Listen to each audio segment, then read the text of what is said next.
Moneymakers, welcome to another episode of Taking Stock Live. I'm your host, Kalila Reynolds, and it's my pleasure to be with you yet another week. We're bringing you all the latest business news and telling you how it will affect you and your money.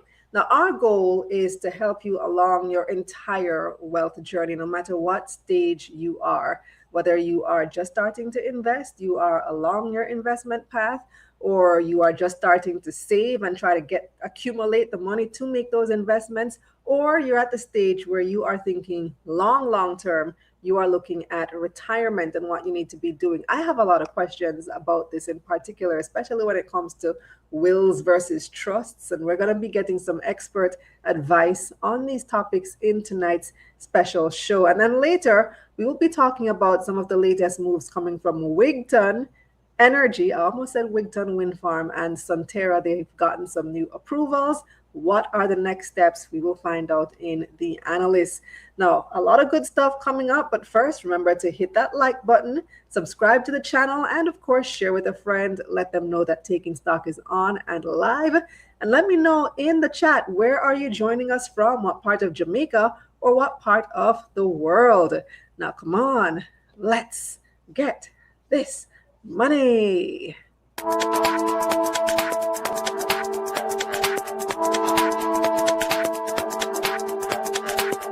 On this episode of Taking Stock, planning for retirement is an important step in your wealth journey. But where do you start and what do you need to do? We'll discuss.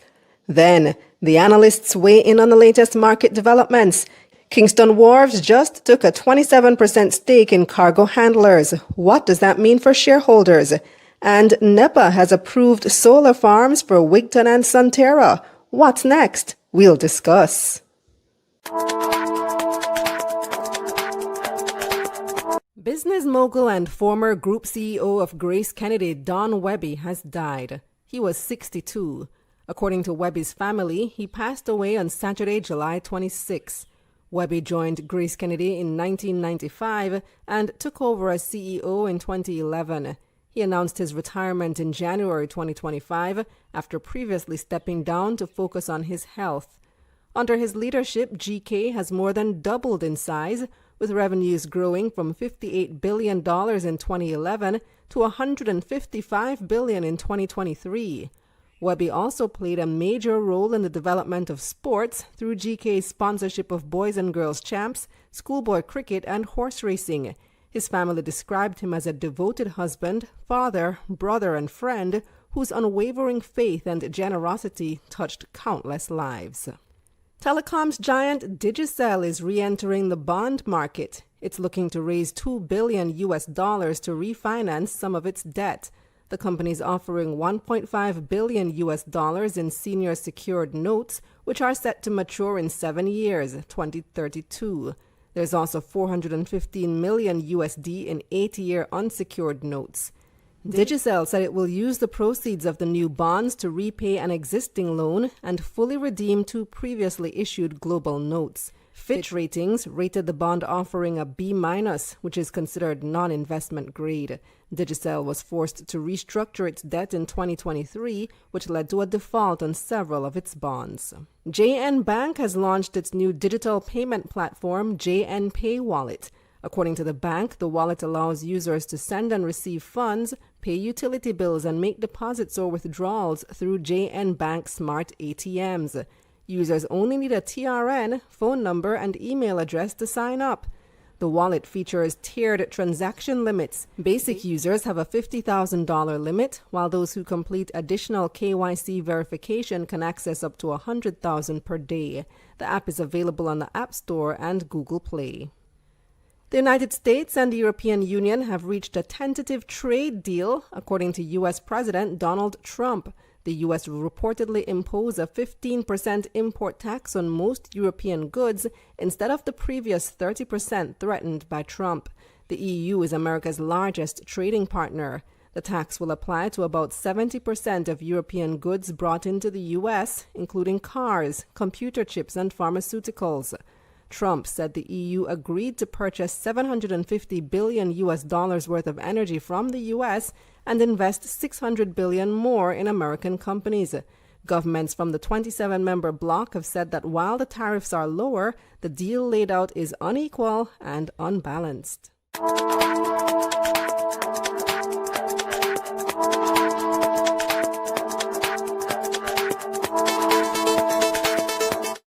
If you're ready to level up your money, make sure you get a copy of my brand new Money Mission workbook. Get it at Fontana Pharmacy in Jamaica or worldwide on Amazon.com. Learn how to manage your money, manage your debt, and start investing to create wealth. Let's get this money. Welcome back. All right, so let's get our show started. First, let me see who is joining us, what part of Jamaica or what part of the world you are joining us from. Let's check out the money makers. Raquel Francis is there saying good night to the money makers. Like and Comine, you know, she's our like police, and she's joining us from Kingston this evening. Richard Bell saying good night as well. Warrell Anderson is saying good night from Montego Bay. Garfield is in Spanish Town. We've got Antoinette Todd in Arizona saying good evening to the money makers. Let's make the dinero. Chairman is sending greetings from Mobay. Raquel saying wealth and growth. Matthew is in Kingston. Dalton is in the Cayman Islands. Who else do we have? Alicia is joining us from TCI. James is in Negril. Cheesy Gullyside is in Montego Bay.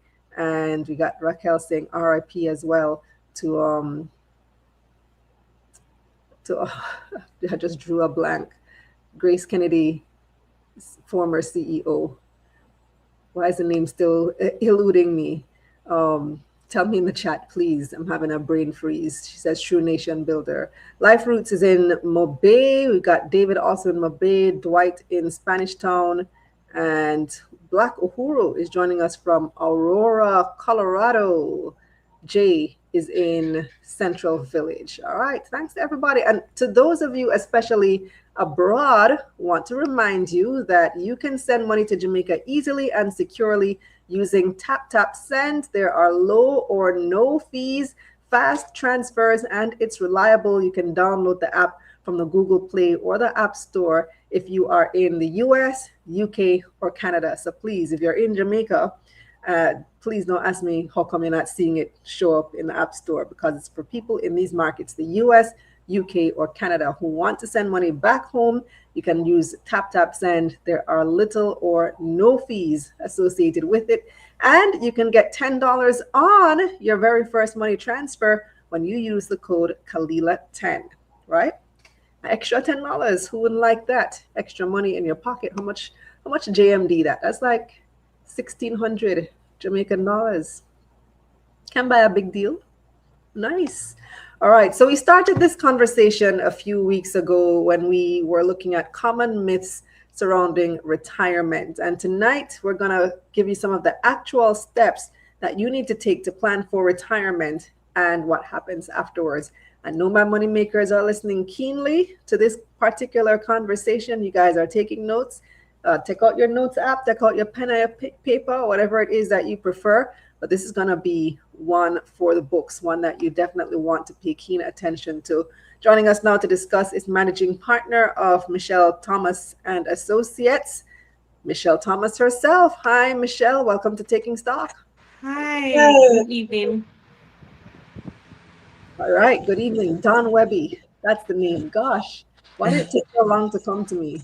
RIP to Don Webby on behalf of Taking Stock and the crew. All right, so Michelle Thomas is joining us. She's the managing partner and founder of Michelle Thomas and Associates. Before we start, just tell us a bit about yourself. Introduce yourself to our viewers.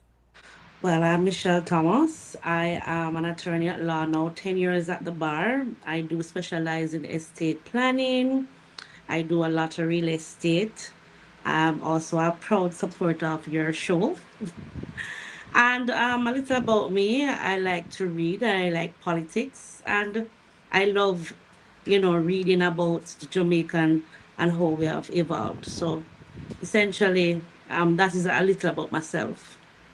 How long have you been an attorney? 10 years this year. So I'm celebrating 10 years at the bar. Well, congratulations.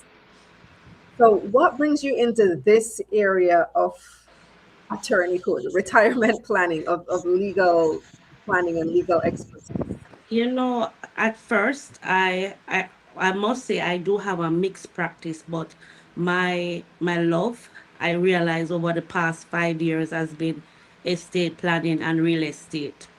And it's because I realize oftentimes when you have someone die and the will has to be probated, it's what we call one bag of drama, pure pasa pasa. And that is because people don't sit and put things in writing. All of the drama. And so when somebody die, you can guarantee that there's going to be drama.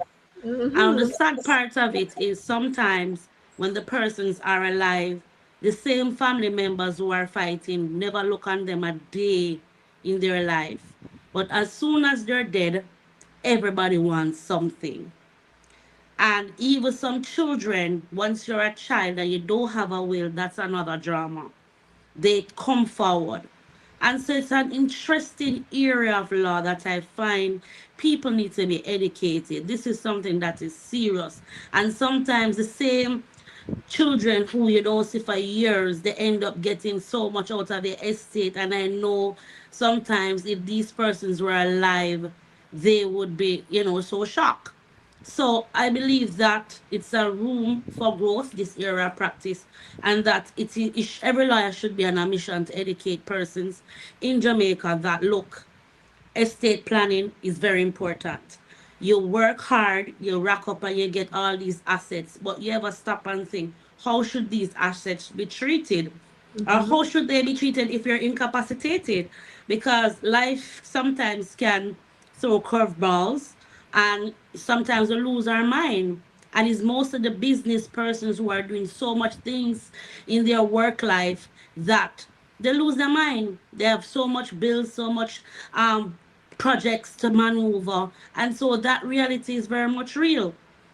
So it's important to have estate planning as a part of anyone's agenda. It's important to understand the processes. It's important to understand how you can just save everybody the fighting. And some people even lose them life over deadlift. Deadlift carry the most grievances. And so why You not know, it's estate so planning? true. We see it all the time in the papers. We see these stories about, family disputes because of, estates that people left behind or no wills being left behind. And then families end up fighting and quarreling over the assets of that person who passed away. So, at what age would you recommend that people start retirement planning and estate planning? As soon as you have assets, as soon as you start to have more than one or two assets, you should start the estate planning. If you don't have any assets, then there won't be an estate.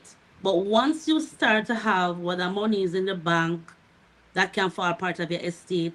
Even if you start to own a little piece of land, or it is that you have, you know, other assets that you would have inherited, you have to account for that. So estate doesn't mean that it's things that you own, but you could have inherited from other persons and they form a part of your estate.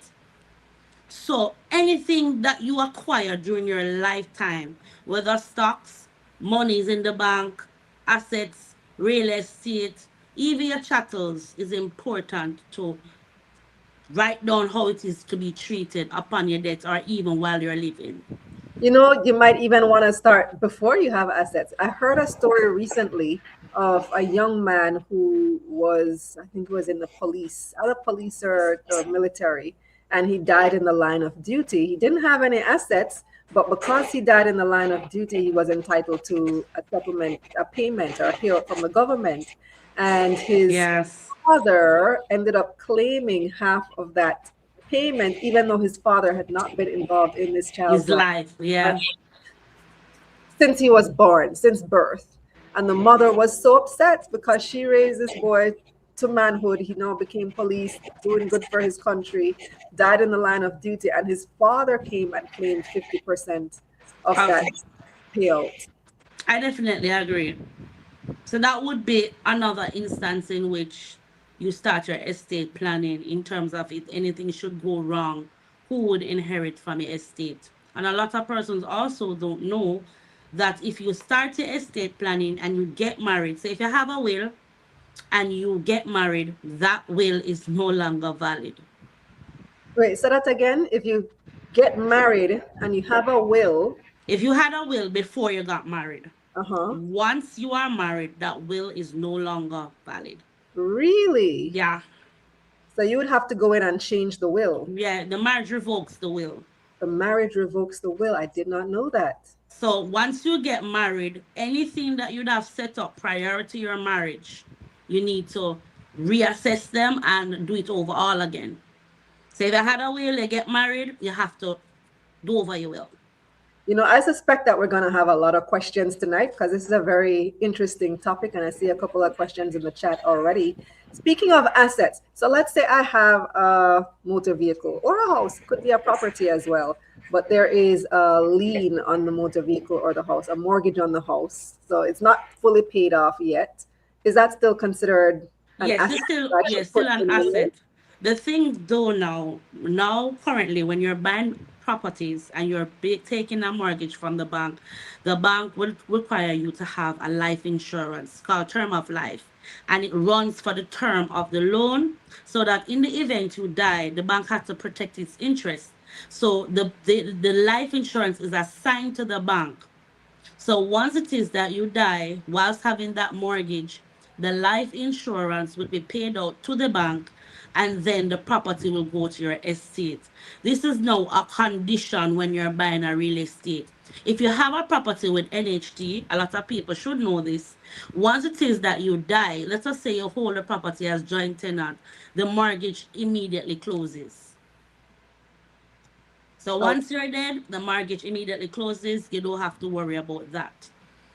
And so essentially the whatever lending institution always try to protect their interests in setting up these facilities so that in the event of death, their monies are covered plus interest, as well as the other remaining parts of the property will go to your estate. So I'm guaranteed if you have a mortgage, certain things are in place to ensure that that is overcome should you die. all right, let's get into one of the popular questions, and I see it in the chat as well. So I'll just take the question from the chat. This one comes from Ryan. Is a trust fund or a company a better option than a will to manage an estate? I would say yes. And it depends, because if you have a large, complex estate or asset, trust is definitely the way to go. And why I say that, you can do the trust before the person die. So the trust can be done while they're living or after they're dead. With a will, the will only takes effect when the person dies, right? And sometimes the will doesn't cover every single asset, so you have to have a special catch-all clause in that will. Sometimes the will is not properly drafted and executed, and if it is that the will is not in its proper form, then it becomes invalid, and then the estate will go in intestacy, which is a whole different ball game. Why I say trust is because you will account for all your assets. It prevents you from probating anything because you'd already have created the trust whilst you're alive, and it's simply to manage your affairs. Now, I would always advocate to do your things while you're living. So set up your trust while you're alive so that your assets upon death, there's not a lot of drama. Because if your executors, if you go the will route, do not probate your will, then your asset will just sit there. So the next question is, can this be done in Jamaica? Yes, a trust can be done in Jamaica. So what's the process to start that? How do you go All right, so about for doing? example, you can hold property, you can give someone a life interest. How that means is you can transfer the property for the life of this person, and upon death, it will be transferred to A. So for example, I have a property, I want to gift it to my son. I would say, okay, I will hold it for the life hold it for my lifetime, and upon my death, it is to be given to the son. Upon the death, the death certificate will be used. A lawyer will take over and using the life interest created and transfer the property solely to the son. So nothing has to be probated. No process through the courts has to be done. It's just a simple transfer based on the life interest created. So you can also have a trustee, and the trustee will act on behalf of that beneficiary if it involves a minor. So it depends on the asset. You can create a life interest to give someone to hold on behalf of until that person attains a certain particular age, or you can just do a straight transfer. So let us say I have a son, I don't want to wait until I die, I don't want to wait until he's 18. I can just do a transfer whilst I'm alive and transfer it to the son, intervivos, mean whilst I'm living. And that's it. So if I'm dead, that doesn't affect anything because the title would have already bore the son's name. When So you hear trust, and trust fund, that sound like rich people thing. Is it's this really something? not. It's Is just this some something? fancy terms. Is it something that the average Jamaican can do? Yes, it is. So what I would suggest that you get an attorney, you do you list out all the assets that you have, what you want to do with it in the event that you're incapacitated or upon the death, and the lawyer will guide you to say, okay, you can transfer it now, because let me tell you, once that person dies, there's something in Jamaica called debt duties. 1.5% of whatever the property values at the time of death is what you'll have to pay. The government exempts you up to $10 million. After $10 million, you have to pay 1.5 of the value of the property as a tax to the government. So in terms of cost, it is important that you just do what you're doing whilst the person is alive to save you all that financial burden. Fire Economics wants to know, does it make sense to have a trust if you don't have a large estate? If you don't have a large estate or a complex estate, let us say you just have one piece of land somewhere down in the country, and you don't have any money to create a trust, you can simply do a will. So the will is cheaper in the short term, but it's expensive in the long run. The trust is expensive in the short term, but inexpensive in the long run. That's the best way to explain it. All right. Next question comes from Life Roots. If my assets are in a trust before marriage, does the marriage revoke it? No, that's the distinction with the will. If you have created the trust before the marriage, it doesn't revoke the trust because the trust is basically final.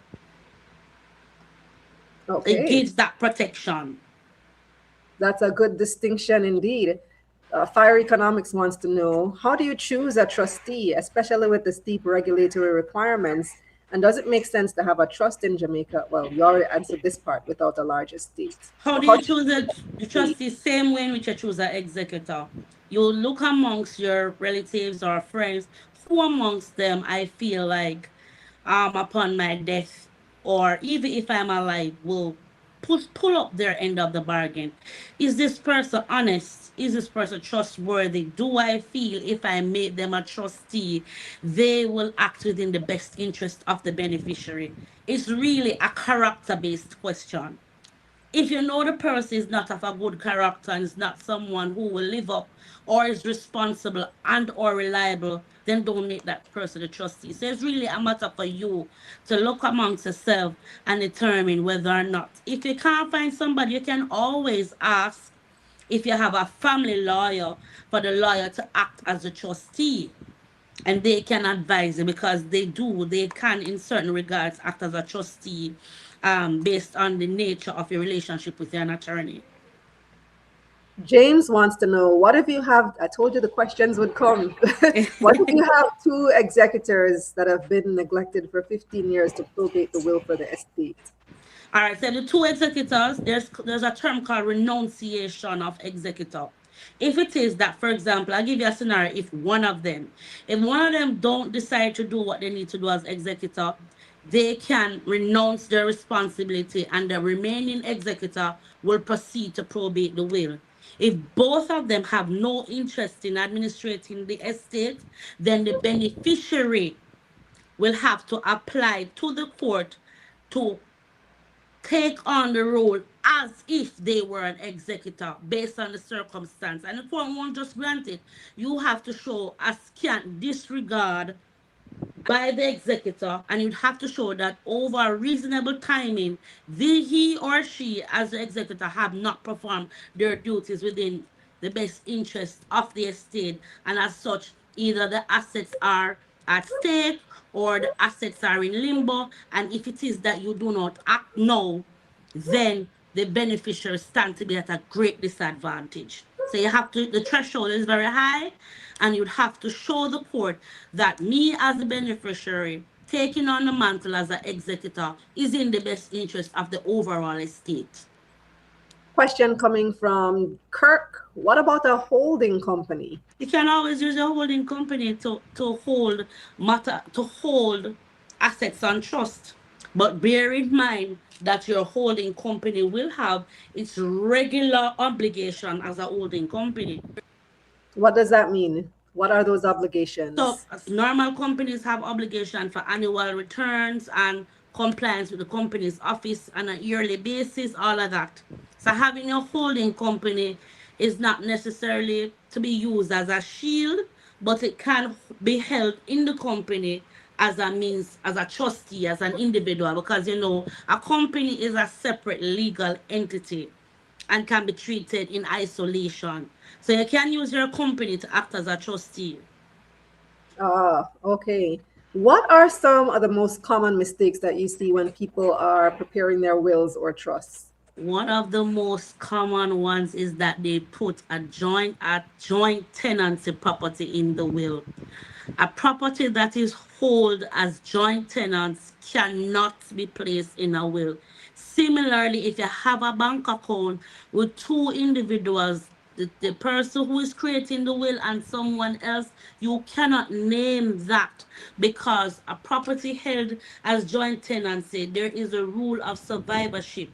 Once it is that the person is deceased, the remaining person, the surviving holder, becomes the owner completely and to the exclusion of the deceased person's wishes.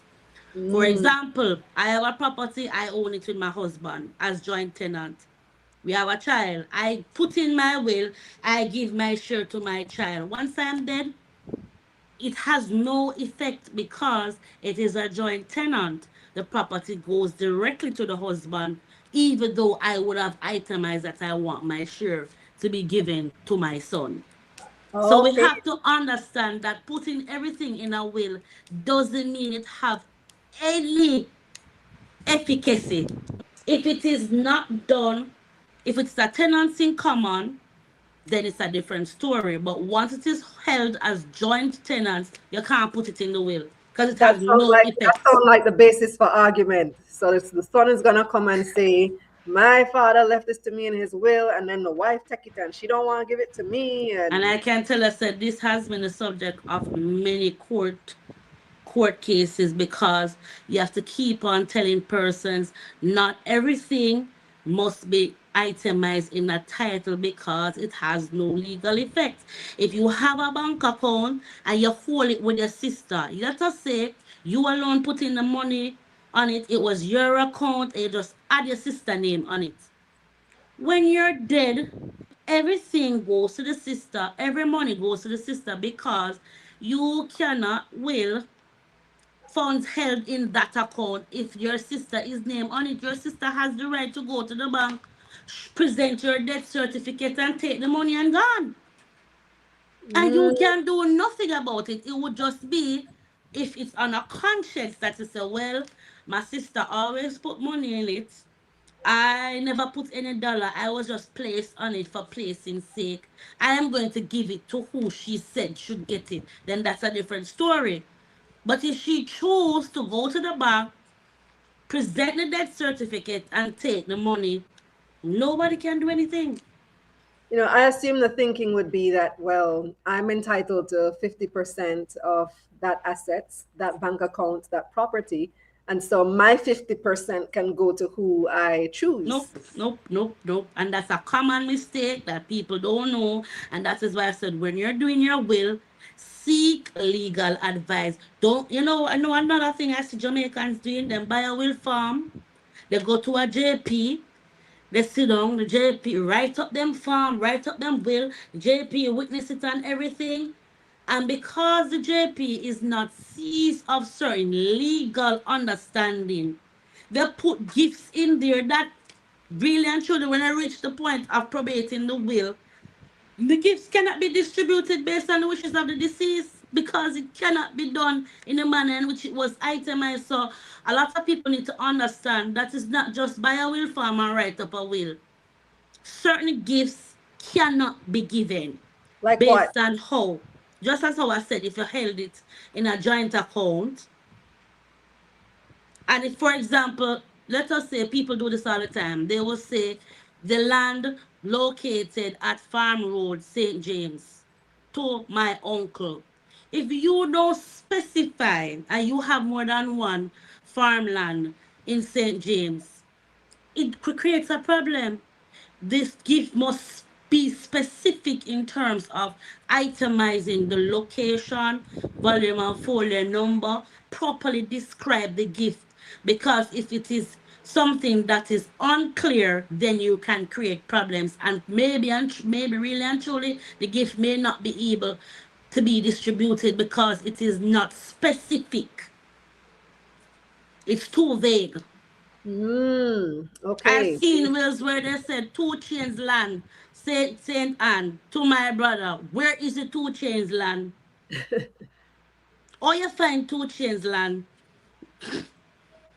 But then wouldn't you have title for the property? So Yeah, then but title some can tell old you where the land people, is, no? they will say 2 chains are 2 acres, and them have ways of describing the land, only them alone know what they're describing.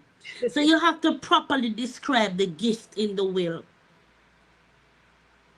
Okay. Sarah wants to know what are the items that can be willed to children if the parents are joint tenants? You can't will nothing, nothing at all. If they're joint tenants on the title, you can't will it. You'd Mm, have to sever the tenancy and do a tenants in common if you want to will your share. okay. New Methods has a question. Can my trust be domiciled in another country, let's say St. Lucia, for tax purposes with my portfolio? Yeah, you can have another trust in another country, but bear in mind, and similarly with wills, if you have a will, let us say in England, and you have assets naming that will that you want to distribute, that will has to be resealed in Jamaica. It's called a Oh, resealing of the will. Similarly, if you have a trust in another jurisdiction, your trustee would have to seek to administer it if the assets that are named in that trust is located in Jamaica. okay. So just don't avoid the tax, just get it done for this country because it's still gonna cost them. Speaking of tax implications, are there any specific laws or tax implications in Jamaica that people should be aware of, especially when Yes. passing on property or savings to their children? When you have the will, you have to probate it as fast as possible. What does Every that mean? year. What does that So mean? so if You the have to person probate? dead today, you have to ensure that you probate the will within the year. What does Because probate mean? meaning that, so probate mean the executor will sign the documents, file it in court to have the will. So the will in itself has no effect. It has to be probated, mean it goes through the court to get its legitimacy. Okay. Once it's legitimized, then you have to pay what is called death duties. Once you die, you have to pay what is called transfer tax to the government before any beneficiaries can be placed on that title. Now, the government charge 1.5% of the value of the property as at the time of death. And every year from that person die until you probate that will and have that transfer assessed, you have to pay penalty. So you have the 1.5, And this is any asset above 10 million, because once it's 10 million, then you don't pay any tax.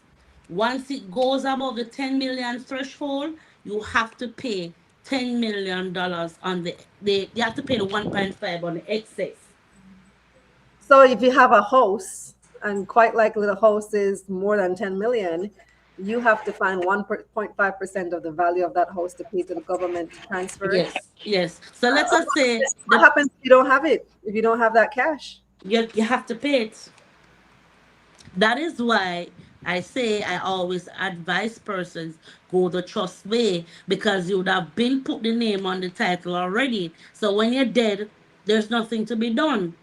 But when you have a will and to probate a will, the legal fees alone is between 3 to 5%, depending on the attorney. 3 to 5% of the value of the total estate of the individual. Say the person have a land, a car, every estate, the lawyer will tally that, and you'd have to pay in legal fees 3 and upwards to 5% of that. That's the standard market rate that attorneys are charging. That is just to probate the will. Plus the 1.5% to the Plus, government. that's why I said, looking at a normal estate matter will run you run about a 2 million bill. If you have a sizable estate, you upwards to 5 million. And That is why if you don't have that money to clear that, you just can't get the property. that kind of property. That is why it's good to do it whilst you're alive. But then who gets the property? What happens to the It property? sits there until you can afford. It just sits there Yeah, indefinitely. you cannot transfer the property to the beneficiaries unless they pay that tax. Just Oh, as though it is mandated to pay property tax, it's mandated to pay the debt duties, aka transfer tax.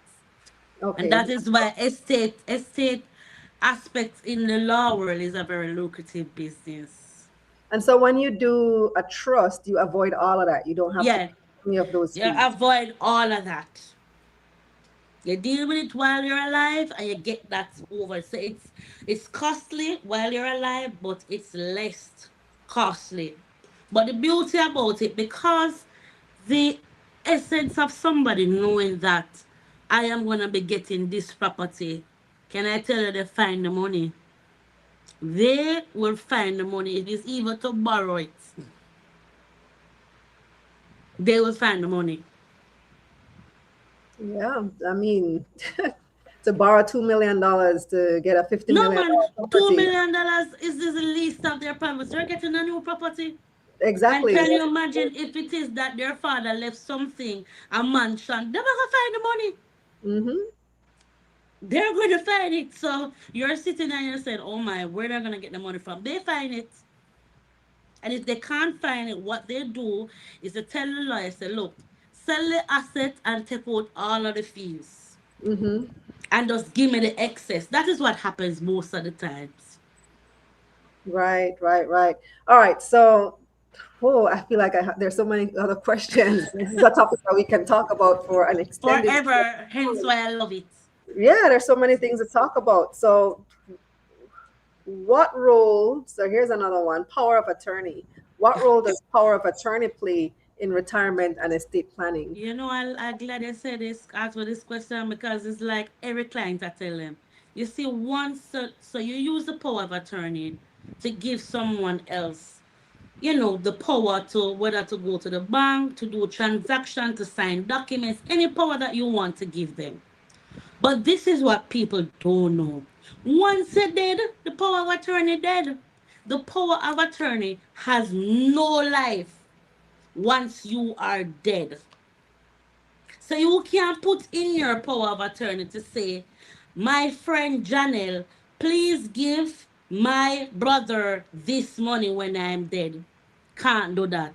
Because upon you dying, the power of attorney is dead. It only Oh, speaks to giving power whilst the person is alive. And I normally say a good way how to use it is, let us say you migrate and you go foreign. and you have your family out here. You have your little bank account, and you have your little properties. Instead of you taking plane every time you want to put out your tenant, or every time you want to go to Scotia to ask them about your money, you give your power of attorney to a family member to do the run up and down for you. So Mm-hmm. it is perfect for those things. If you can't physically go and do the run up and down and make inquiries, you give power to someone else. Same thing if you're getting too old and you can't bother to do certain things, you can give somebody a power of attorney to act on your behalf. But two things people don't know. You cannot give a power of attorney if you have dementia or if you have mental health problems, Mm. because the power must be given whilst you're in your current state of mind. And number two, once you are dead, everything that you would have authorized in your power of attorney is dead with you.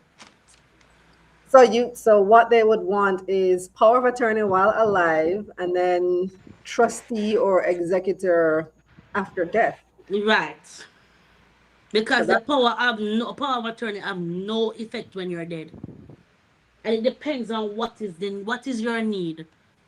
Let us say you're a businesswoman and you can't bother for your vehicle documents that are expired. You can't bother for a tax office because stand up in the landline.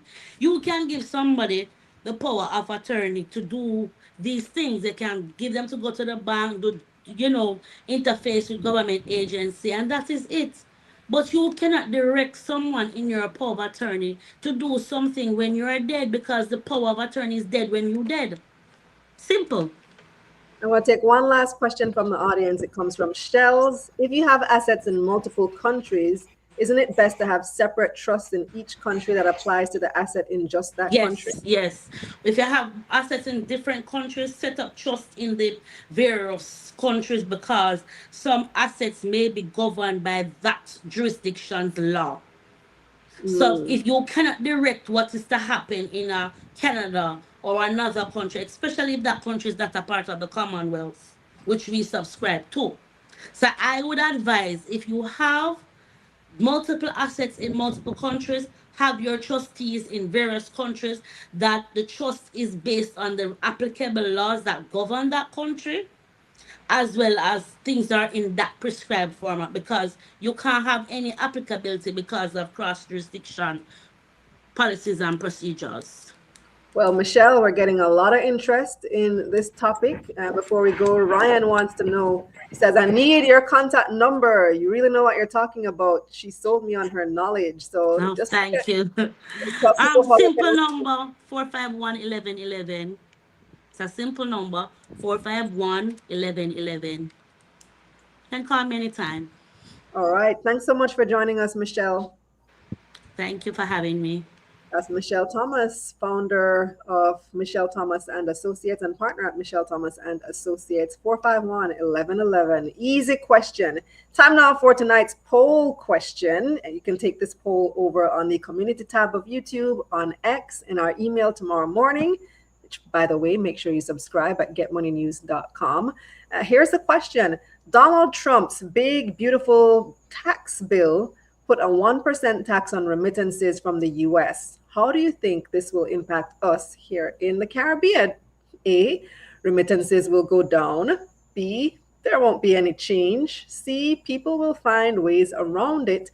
Or other, leave a comment. So, Donald Trump recently, the United States recently passed Trump's big, beautiful tax bill. And included in that is a 1% tax on remittances that comes into effect in January 2026.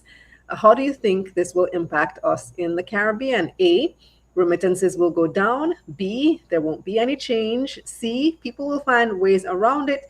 Or other, leave a comment. So you can leave your answers in the chat or take that poll on YouTube or on X or in our email tomorrow morning. Up next, we've got your market recap, and our analyst is standing by.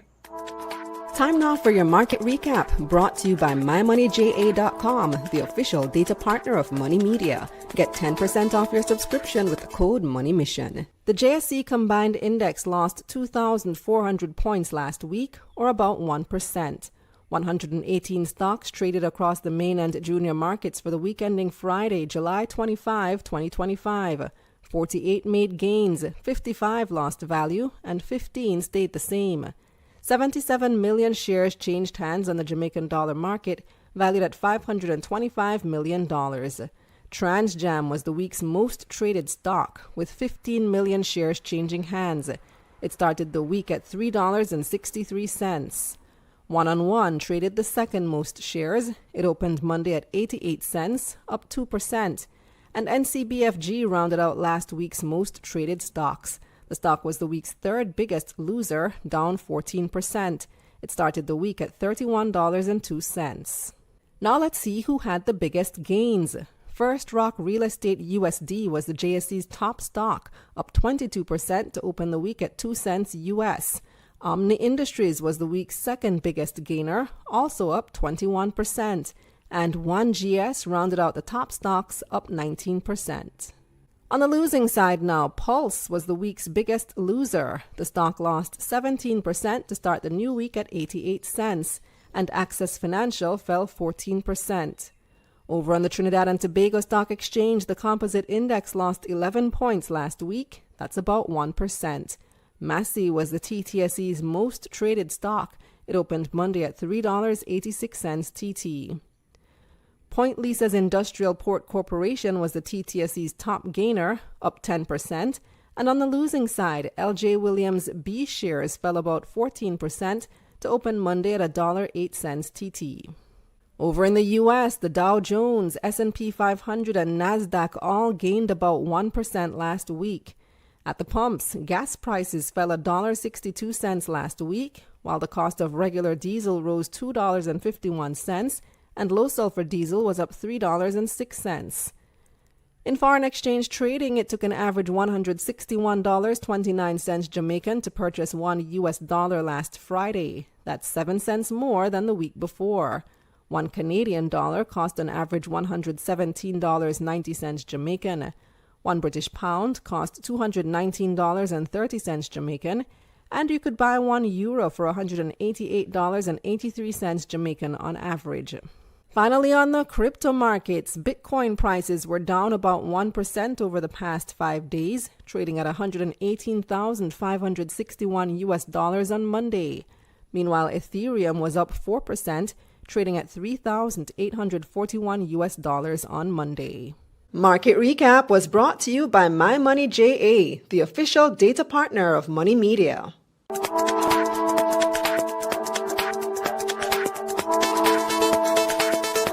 Subscribe to my newsletter for money news like this straight to your inbox. Go to getmoneynews.com to sign up. The link is in my bio. Let's get this money.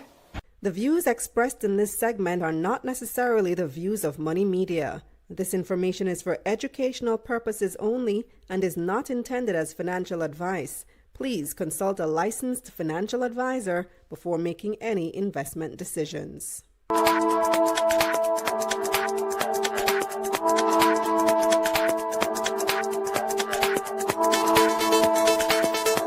This segment of Taking Stock, The Analyst, is brought to you by JMMB Group, your best interest at heart. Welcome back. It's time now for the analysts, and joining us for our discussion tonight is our Taking Stock analyst, David Rose. Welcome back, David. Is David on with us? There we go. Good night, Kalila. I think your internet connection might be a bit spotty tonight. Another day in the life of being in Jamaica. All right, so before we get started, David, let's just address the elephant in the room, because this is your first time back on the show since that article came out. Is there anything that you want to say before we get started? Well, just to keep it simple, I do have very minor interest in the companies being discussed tonight, but literally minuscule. Okay. And everything else regarding what was said in the article, you're going to leave that for the attorneys to deal with? Correct.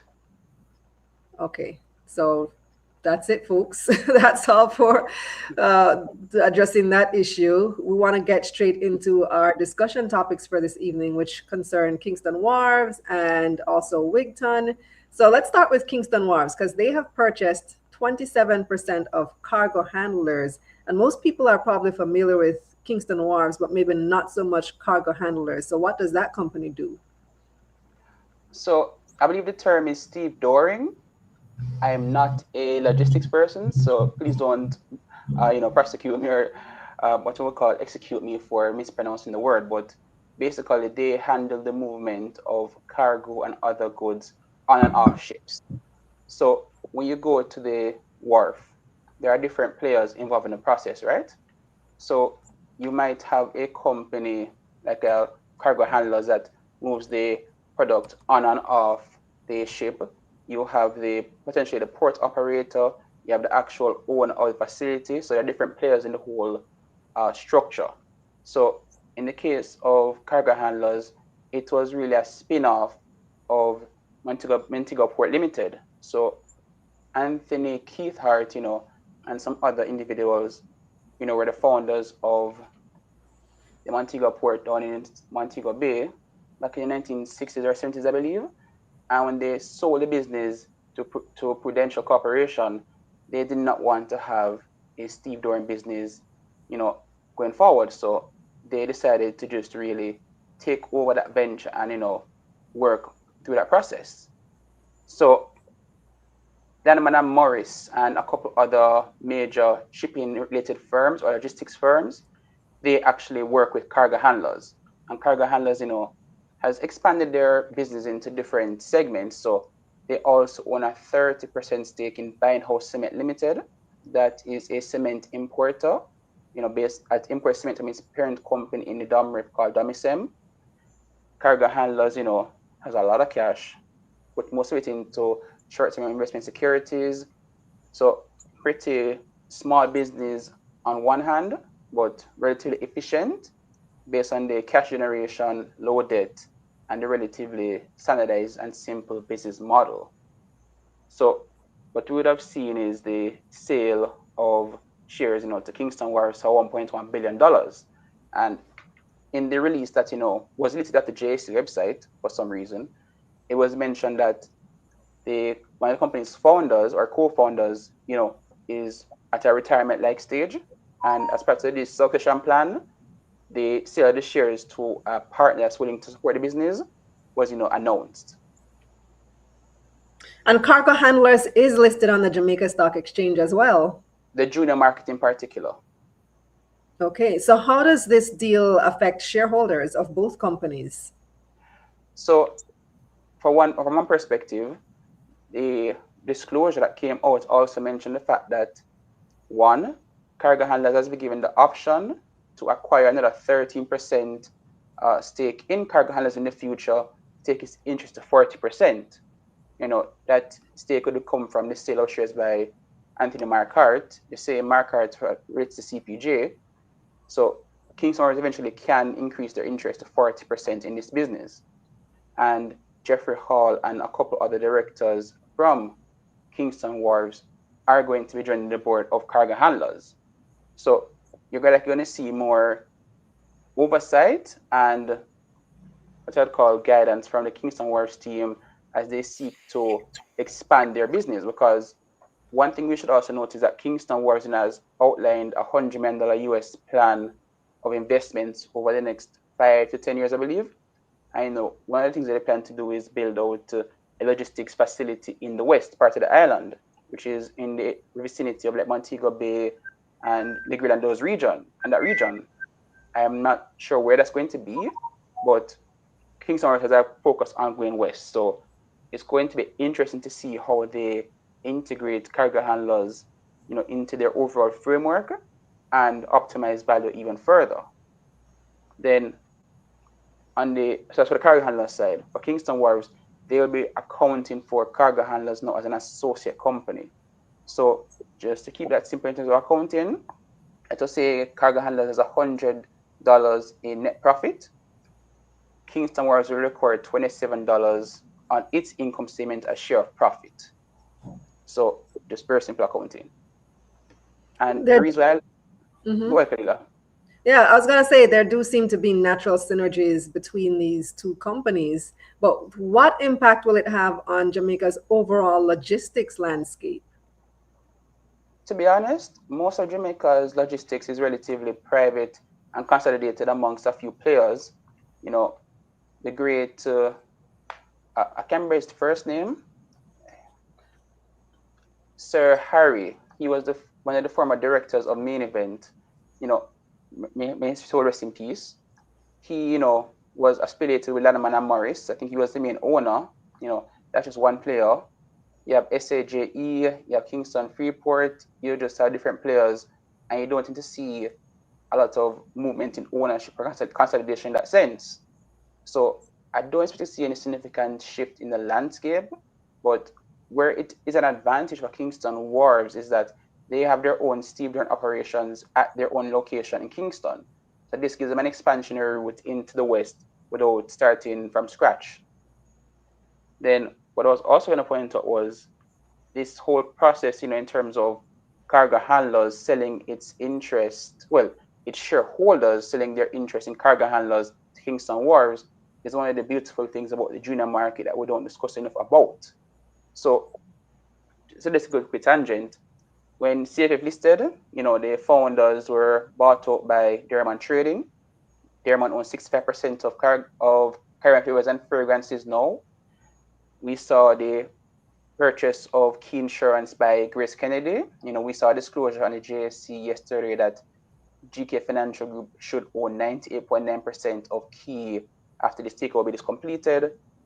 We saw AS Bradden acquiring CPJ. It's an Nigerian market originally. We've seen the acquisition of T-Tech by Simply Secure. And we've seen Mayberry, still is taking Access Financial to Proven Management is taking Access, Grace Kennedy buying into Spirit Tree. So if you actually take a look at it and look at the transactions that have taken place over the last decade, almost 2 decades on the junior market, you would tend to appreciate a little better that a lot of companies that, were growing or at the peak of their success, have found a route to, I shouldn't say monetize their interest, but create better succession for the growth of their business.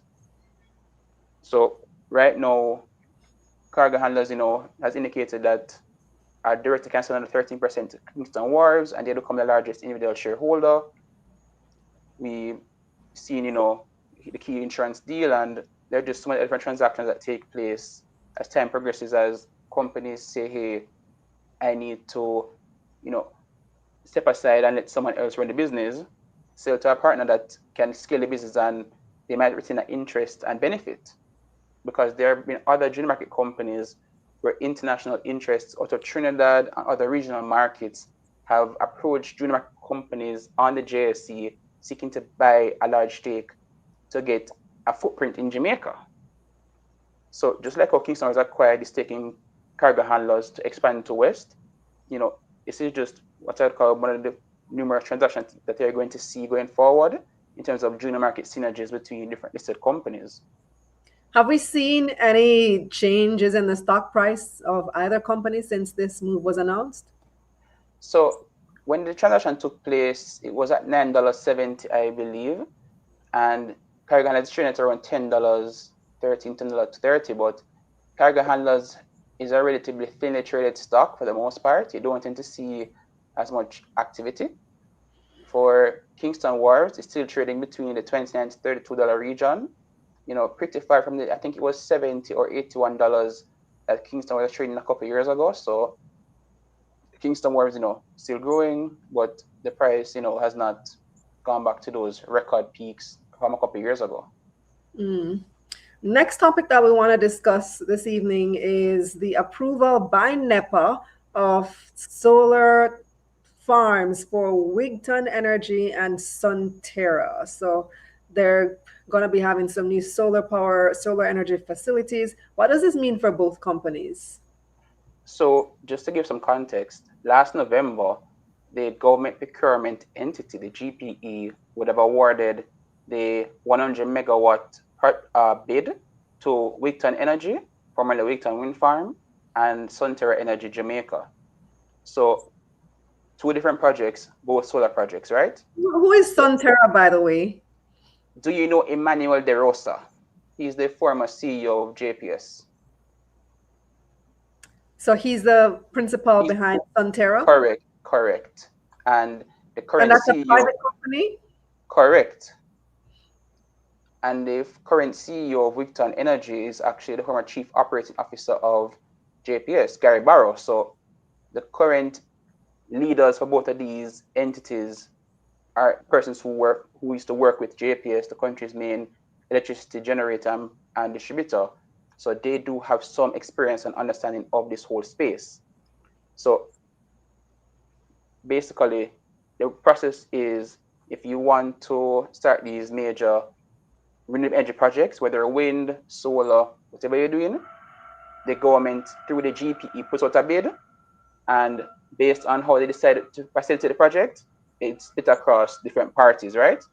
So Wigton Wind Farm just won this bid for 49.83 megawatts, and according to the NEPA application, Wigton, is planning to do this in Lionel Town, Clarendon, and it's going to clear about 6 hectares of land, to facilitate this project.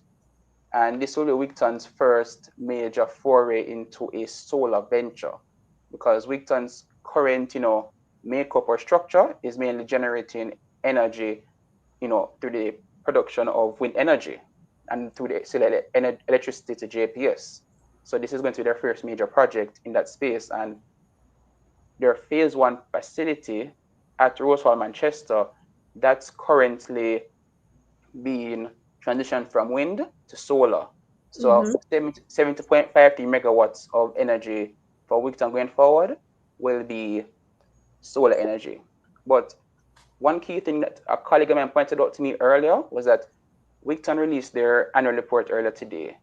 And what was peculiar was that the company did not include an AGM notice. Now, pre-COVID, most companies always include the AGM notice to say, hey, we're going to have the AGM on this particular date. Whether it's 2 months or 3 months after annual report, you have a fixed date in mind from early.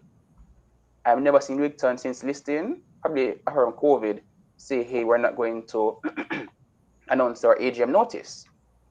So in the director's report, they mention, that the auditors are going to continue. They mention the directors that are supposed to retire by rotation, but to not see this AGM notice and for them to say that it's going to be coming out shortly is potentially indicative that they have potentially an idea to come to the equity market to raise some capital. Because whereas with Sunterra, they have announced that they're getting financing from Rush Development to facilitate the 50 megawatt project in Duncan's Trelawney, Wigton, has not given that public disclosure as yet as to how they're going to finance this project. So to not see this AGM notice is a signal that, hey, something else might be coming very shortly. So we should keep our eyes peeled for what's going to come, because when Wigton went public in May 2019, they did not raise any money from the public. Petrojam, sold the shares to the public, it collected all the proceeds. So Wigton has never done an equity raise to raise capital for itself. Yeah, that money went straight to the government. You're right. Correct. So Wigton no longer has that 10% share cap. They removed it at their last AGM out of their articles, and they changed them to Wigton Energy. So they've postponed this AGM notice, could be a sign that they might be coming to the equity market very shortly to raise capital, facilitate these projects. Because, from what I recall, most of these major renewable energy projects are usually like probably 60-40, sometimes 20-80, equity and debt. So if Wigton, Wigton does have a good amount of cash on hand, I think about $3 billion, but if they do see an opportunity to potentially raise additional capital to facilitate other projects, that's also a win, for shareholders if it works out strategically. But no 10% shareholder cap, AGM notice delayed. They have this 70.53 megawatt, solar project between Duncan's Lionel Town in Clarendon and also in Rosewall, Manchester. That's just pretty interesting. And I'm saying that the AGM is October 11th at the AC Hotel. Where was that info, Ashton? It wasn't. Was it on the JS website? Where was that published? So I'm actually looking at annual reports right now, Kalila, and it's only referencing the October 11, 2024 AGM. The 2025 AGM notice was not included. So Okay. the 2024 AGM was October 11, 2024, but the 2025 notice is not there in the report. So that was an interesting situation a while ago. But with respect to Sunterra, they've announced that their project is going to cost their project is going to be starting very shortly. We're not sure when, but the fact that we've seen NEPA approve both Wigton and Sunterra's application in the same month, which is July 15. It indicates that the progress is moving pretty quickly. I know most solar energy projects, like for those solar farms, are like 18 months. So let's start this year, they won't be finished until 2027. Well, I mean, they are, I don't want to say behind schedule, not for these two specific projects, but for the government's announcement. They had said 50% renewables by 2030, which is in 5 years, and projects hadn't even been approved yet, much less started construction. And we're nowhere near that 50% renewable by 2025, by 2030. But how big a deal is this, David, especially in the context that the government has now said they're not going to be renewing JPS's contract in the current iteration? So let's put things in context. So the last major renewable energy announcement or bid request proposal under the GPE was back around 2016, 2017. Wigton lost that bid to MPC Caribbean, which, developed Paradise Park in Westmoreland, which was recently sold to, I can't remember the name, I believe it's Inter Energy Group. So this is the first major project in almost a decade, or I should say awarded in the last decade, for new renewable energy capacity to the grid. I believe in 2022 or 2023 report from the Ministry of Energy, Science and Technology that only 10% of the grid is currently being supported by renewable energy around that region. So to have these two new projects, replacing heavy fuel oils or other sources of energy, it's a positive, gets us closer to that 50% goal. I don't know how it's going to be facilitated, but it's interesting to made the point about JPS, because on one hand, the government mentioned, they're planning to, through the GPE, to announce a 160 megawatt project. I know JPS also got approval for a project with respect to battery storage and renewable energy recently. I think it was about 200 megawatts around that region. So the fact that, we're not seeing a faster pace of announcements for these new renewable energy projects, it's likely going to impact that target that is for 2030 on the incoming government. But at the same time, it begs a serious question as to how we're going to further diversify our energy mix. Because everybody's saying, I don't want to pay the JPS bill, put solar on my roof. That's great. We're seeing more solar facilities and projects across the country, but there's a generating energy for the national grid. That's an important question. So I'm looking forward to see, post-election cycle, what the new government, and when I say new, I'm referring to the new government based on the new composition of parliament, decides to do in their period or governance period, basically. Mm-hmm. Because Jamaica is still pushing in some regard in terms of adding more edge to the grid, but I think the pace could be increased, but there are just different factors that probably we're not aware of as to why some of these announced, GPE bids that were previously announced by different ministers or even leaders have not come to fruition as yet. Because think about it, 2016, 2017 was the last major GPE bid. They finally awarded one in 2024, called almost 7 years later. We did have COVID, but we heard about this 160 megawatt bid and it hasn't come out all now. So in terms of, just Wigton's growth from the continued expansion of its renewable energy footprint, it's really capped in a sense in the Jamaican context unless the GPE request proposals come out at a faster pace. MPC, Inter Energy, they're expanding throughout the Caribbean and LATAM. So, it's pretty interesting that MPCs in El Salvador, Domerep, and just different Caribbean markets. And in the domestic market of Jamaica, there's still a relatively slow pace in terms of giving these approvals so that these projects can come on stream and these companies can get the capital to develop these projects. Ashton says, my bad, wrong year for Wigton AGM. We're going to leave that there for this evening. Thank you so much for joining us once again, David. You're welcome, Kalila. See you around. Appreciate it. We'll take our final break and come back. This segment of Taking Stock, The Analysts, was brought to you by JMMB Group, your best interest at heart. 12 months. That's all it takes to transform your finances with Money Mission Premium. For the next year, I'll guide you on the process to take your finances to the next level. You'll get my premium courses, monthly mentorship, and a great community of peers to help you on your journey. Go to moneymissionja.com. Let's get this money. Let's get this money.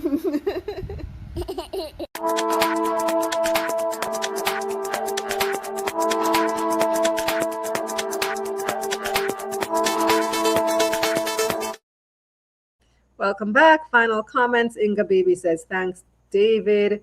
Jason wants to know if it's possible that Wigton is positioning to take JPS's license, or is this wishful thinking? I would say wishful thinking, Jason. Shell said, so no poll question. Yes, we did do the poll question. Did you miss it? We did have a poll question. The poll question was on remittances. So I'll repeat it for you. Donald Trump's big, beautiful tax bill put a 1% tax on remittances from the U.S. How do you think this will impact us here in the Caribbean? A, remittances will go down.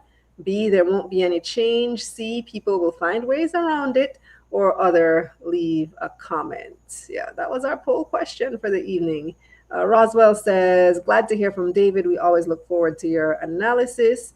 I saw a question earlier as well. Yes, this one was from Jadea, who wanted to know, where do you pick up the money with Tap Tap Send? So you can pick it up at any VM money transfer location, or you can just have it sent directly to somebody's bank account. So those are your options. Thank you so much to everyone for joining us tonight. It was an interesting discussion on estate planning. I hope you guys got some information to start setting up those estates, set up the trust, understanding the limitations of power of attorney. I learned a lot this evening, absolutely. And the contact information for Michelle Thomas of Michelle Thomas and Associates is in the description box. So you guys can give her office a call tomorrow, send her an email, reach out and start setting up your estate. We did say we were going to talk about retirement planning. We never did get much into retirement planning this evening because the estate planning conversation was just so rich and there's so much to talk about. And we don't talk about it enough, to be honest. So it was refreshing to have her on and for us to have that conversation this evening. Now, I want you guys to do me a favor and tell a friend that Taking Stock is the #1 business show in the Caribbean. You can learn a lot if you are wanting to create wealth, preserve wealth. This is the show that you need to tune into every week. So all you got to do is come onto YouTube, or if you want to get your email reminders, go to getmoneynews.com.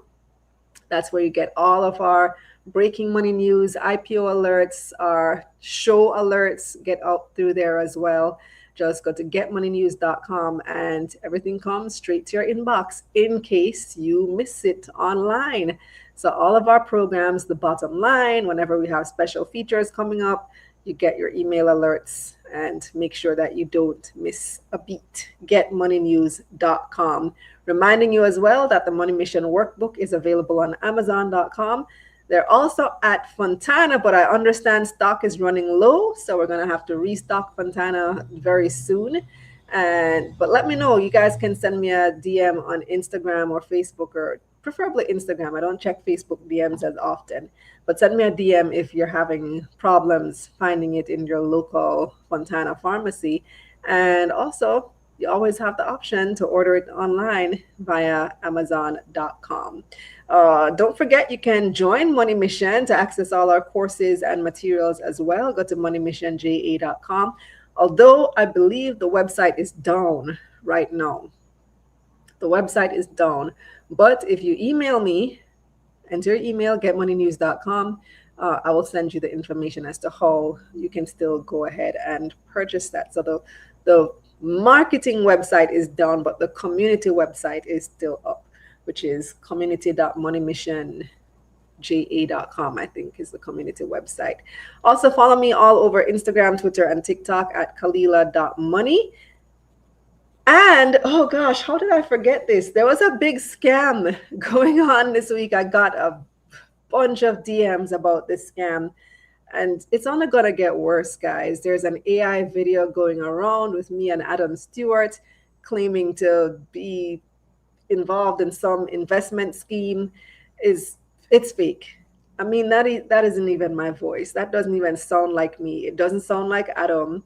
You might be fooled because, you know, of his complexion. You might think he sounds like that. That does not sound like Adam. Adam has a very Jamaican accent. So it's not me. It's not him. Please do not fall for these scams. And if you have any doubt, you can always just DM me on my verified page, kalila.money, on Instagram if you not quite sure. And remember as well, I do not do investments on behalf of anybody at all. That is not something that I offer to begin with. But if you just want to double check, you can check the website. Everything I offer is on my website, KalilaReynolds.com, MoneyMediaJA.com, MoneyMissionJA.com.